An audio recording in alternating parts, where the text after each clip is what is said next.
En ce moment, Israël est plongé dans une intense préparation pour faire face à la situation, surtout après les déclarations de Netanyahou, soulignant qu'une fois le conflit à Gaza terminé, tout sera significativement différent. Le gouvernement israélien a déployé des efforts inlassables dans ce processus. Le ministère de la Défense israélien est entièrement préparé pour faire face au deuxième mois de guerre. Tous les employés du ministère de la Défense ont été mobilisés, travaillant 24 heures sur 24 pour garantir que les besoins des personnes évacuées des communautés près de Gaza et dans le nord pendant le conflit soient satisfaits. Leur travail va de la réparation des zones frontalières à l'acquisition d'équipements de défense et d'abris, ainsi qu'à la fourniture de munitions supplémentaires. Le ministère de la Défense a pris en charge un large éventail de responsabilités dans ce processus. Plus de 3000 tonnes d'équipements militaires auraient été transportés vers Israël, à la fois par avion cargo, ayant effectué 100 vols, et par 5 navires au total, transportant des équipements, des plaques de céramique pour les soldats et d'autres systèmes essentiels. L'objectif global du ministère de la Défense est d'assurer le fonctionnement ininterrompu des forces de défense et de sécurité d'Israël, ainsi que de soutenir l'effort de guerre sur le front intérieur. La priorité est de se concentrer sur l'acquisition de ressources auprès des industries israéliennes pour atteindre ces objectifs. Au milieu de cette intense préparation, Israël a infligé un dur coup au Hamas, et les événements de cette attaque sont détaillés ci-dessous.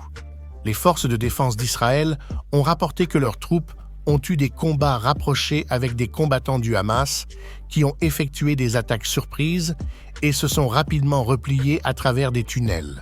De plus, 4 écoles utilisées comme abris ont été endommagées en moins de 24 heures, selon les Nations Unies, alertant sur l'aggravation de la pénurie d'eau. Le ministère de la Santé, sous le contrôle du Hamas, a déclaré que plus de 9000 Palestiniens ont perdu la vie, bien qu'Israël ne fasse pas confiance aux données publiées par cette organisation. Selon un rapport, au moins 20 personnes sont décédées dans une école du camp de réfugiés de Jabalia et un mineur a perdu la vie dans un abri aménagé comme école dans le camp de réfugiés en bord de mer. 6 récits sombres ont été confirmés par les médias. Une vidéo choquante d'une école primaire dans le camp de réfugiés de Jabalia, dans le nord de Gaza, montre les événements à la fois à l'extérieur de la porte principale de l'école et dans la cour principale, où plus de 20 personnes décédées ou blessées peuvent être observées. Une deuxième vidéo, filmée dans la cour principale d'une école primaire située dans le camp de réfugiés du nord de Gaza, près de la côte méditerranéenne, a déclenché une vague d'indignation médiatique. Cette vidéo a montré les atrocités qui s'y sont déroulées avec des preuves claires des événements. Les autorités du Hamas à Gaza ont accusé les frappes aériennes israéliennes de ces événements tragiques. Jusqu'à présent, les forces de défense d'Israël n'ont pas commenté l'affaire, comme c'est leur pratique habituelle. Des experts nommés par les Nations Unies ont souligné que le temps est compté pour la population palestinienne à Gaza et qu'elle est confrontée à un risque significatif de génocide. Les Nations Unies ont appelé à un cessez-le-feu humanitaire à Gaza. La situation à Gaza a atteint un point critique et catastrophique. L'interdiction d'entrée de combustible à Gaza et l'interruption de l'approvisionnement en eau signifient que la population a un accès extrêmement limité à l'eau potable. C'est une tragédie humaine de proportions dévastatrices qui se déroule au XXIe siècle, étant donné que l'eau est vitale pour la vie humaine. Actuellement, 2 millions d'habitants de Gaza luttent pour trouver de l'eau potable. La mission d'Israël auprès des Nations Unies à Genève a blâmé le Hamas pour toutes les morts. De plus, hier, les forces de défense d'Israël ont annoncé avoir tué environ 130 combattants du Hamas. Le Premier ministre israélien, Benjamin Netanyahou, a déclaré que les soldats mènent courageusement cette guerre, mettant en avant les réalisations impressionnantes et l'avancée des forces israéliennes aux abords de la ville de Gaza. Un nombre considérable de citoyens étrangers ont réussi à quitter Gaza après l'ouverture du passage frontalier de Rafah avec l'Égypte pour le deuxième jour consécutif. Le président Biden a informé que plus de 70 Américains étaient parmi eux, mais l'organisation caritative Médecins sans frontières a déclaré que plus de 20 000 blessés restaient bloqués dans le territoire.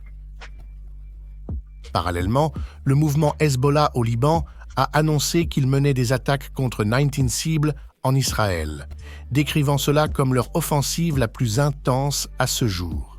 En réponse, l'armée israélienne a mené des attaques contre plusieurs cibles du Hezbollah au Liban.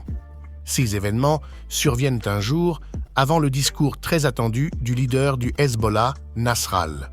D'autre part, il est important de souligner qu'Israël abrite une large gamme d'entreprises de défense, en plus de 3 principaux conglomérats de défense comme Rafael et Elbit Systems, entre autres. Ce complexe militaro-industriel joue un rôle significatif dans les capacités défensives du pays, fournissant des technologies, des armes et des équipements. De plus, Israël achète des biens tels que des produits agricoles et des uniformes auprès d'entreprises locales, totalisant des milliards de shekels en dépenses. Pendant ce conflit actuel, les États-Unis ont exprimé leur intention d'offrir un soutien financier et une assistance à Israël d'une valeur estimée à environ 10 milliards de dollars. Jusqu'à présent, le ministère de la Défense d'Israël a alloué un budget de 3 milliards de nouveaux shekels israéliens, allouant des fonds pour soutenir 650 usines et 57 000 employés.